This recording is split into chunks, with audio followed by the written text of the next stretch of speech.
Hey guys, welcome back to my channel. My name is Val. I am the homeschooling mom of 3 preschool aged kids. Well, ish. A 3.5-year-old, a 2.5-year-old, and a 1.5-year-old. So today I'm going to be talking to you guys about unit studies. So this is kind of going to go along with my last video about the free preschool homeschool resources because it's just an easy way that you can educate your children at home on your own without using an expensive curriculum or having to buy a prepackaged curriculum that has unit studies in it.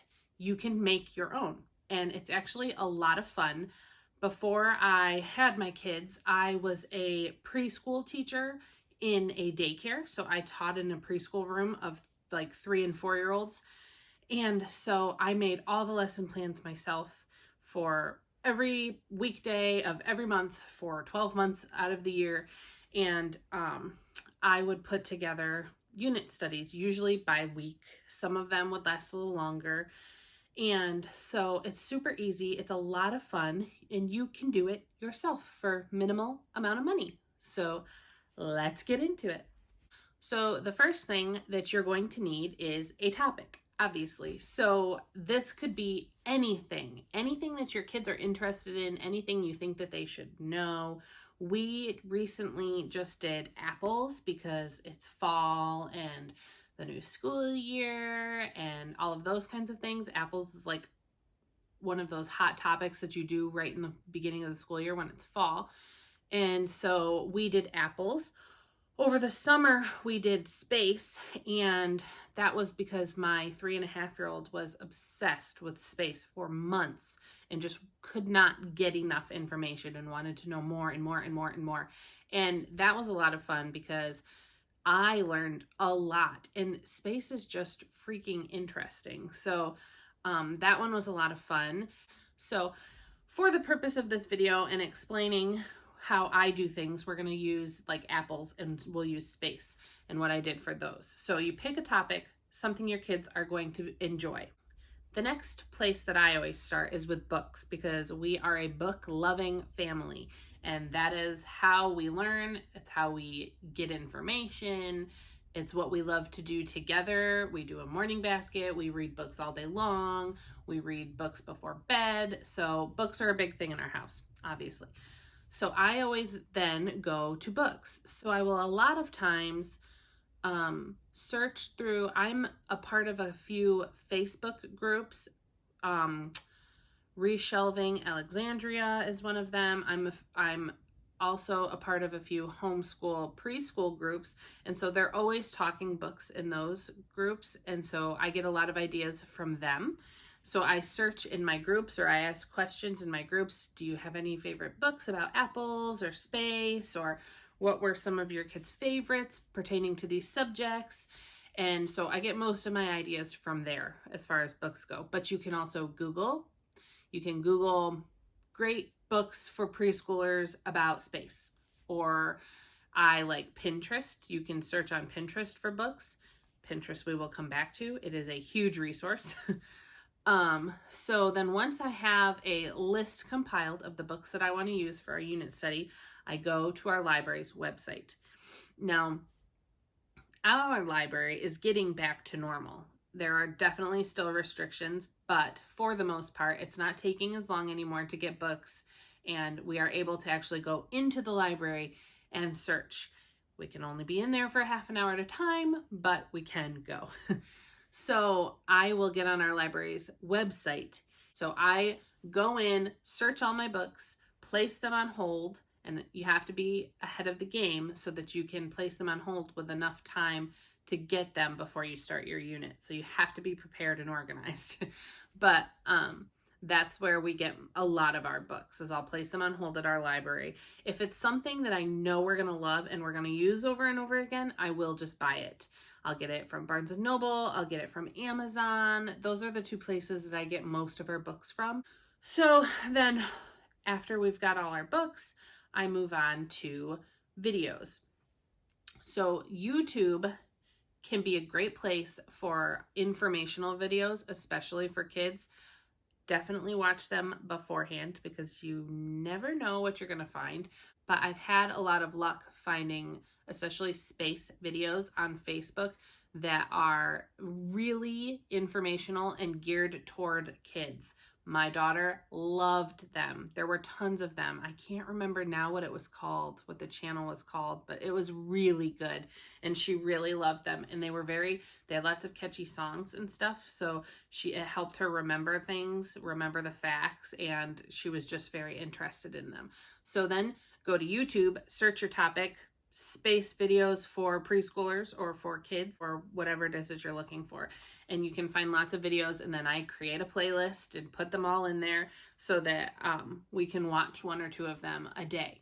Along with YouTube videos, I love to find movies or documentaries or shows about whatever it is that we're looking for. So with space, there was an episode of, we found an episode of The Magic School Bus that was about outer space. We found an episode of Storybots. We love Storybots. So many good things on Storybots. There was a Storybots about space. There was a, what is it called? Bubble Guppies about outer space. So there are lots of things like that. Disney Plus has lots of like documentary type things about animals and stuff. I didn't find one about space, at least not that my young kids would be interested in. And then we also did a dinosaur unit, and we found Dino Dana is a good show on Amazon Prime. So there are so many things out there that you can find to go along with whatever it is that you're doing for your unit.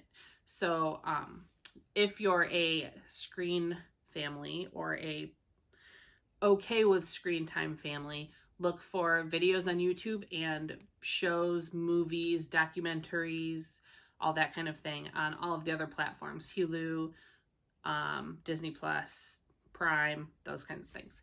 So then after that, we move on to activities. So this is where Pinterest is huge, at least for me. So you can find anything on Pinterest.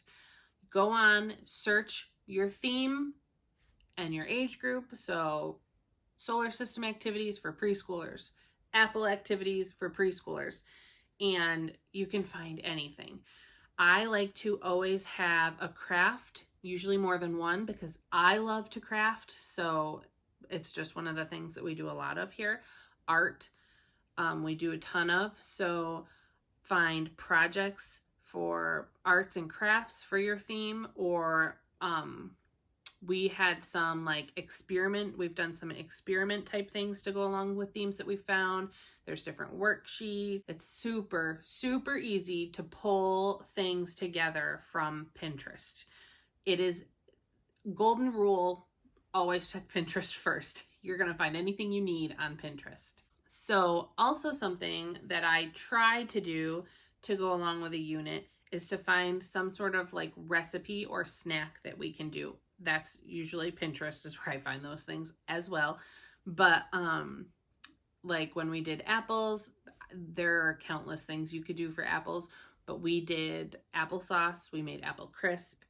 For outer space, we made a snack with Oreos and toothpicks, and we made a solar system, and then they got to eat them afterwards.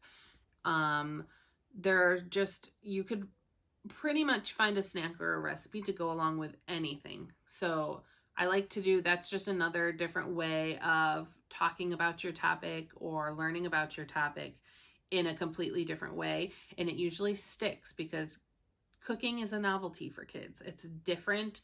You can include math and science in it. So that's just an all-around great place to pull your theme. And the last thing is more of an option because depending on where you live and what your topic is, you're not always going to be able to do this, but I like to try to add a field trip. So when we did apples, we went apple picking to an apple orchard. So it was very hands-on. They were learning about it in real time, in real life. They had a real life experience. And we brought them home and we made the applesauce and we cut open the apples and we saw the core and the seeds and the stem and all the things that we had been talking about. So that's an easy one. I think almost everywhere probably has an apple orchard. But like for space, it would have been really cool if we had like a planetarium around or an observatory or something like that. If you can add some sort of field trip to incorporate into your theme and your unit study, that's something that really drives it home, because like I said, that's a real life experience and it's learning in real time with tangible objects, things they can see and touch and smell and feel and all of those things. So experiences are huge for learning, but just memories in general. So hopefully that helped you see that pulling together a unit study or a theme to teach your kids at home is super easy and can be a whole lot of fun. And it's going to get you really invested and excited in teaching that theme to your kids, which is going to help them get really invested and excited about whatever it is they're learning. So I hope that you found this helpful and there were some good tips in here that'll help you plan a unit study. If you have any upcoming unit studies that you're really excited about, let me know in the comments below. I'm always looking for something new to do with my own kids. And if I missed some sort of resource or idea, also leave that in the comments below so that we can all learn from each other. Give this video a thumbs up if you found it helpful. Subscribe to my channel. Make sure your bell notification is turned on so you know anytime that a new video pops up. And I'll see you in the next one. Bye, guys.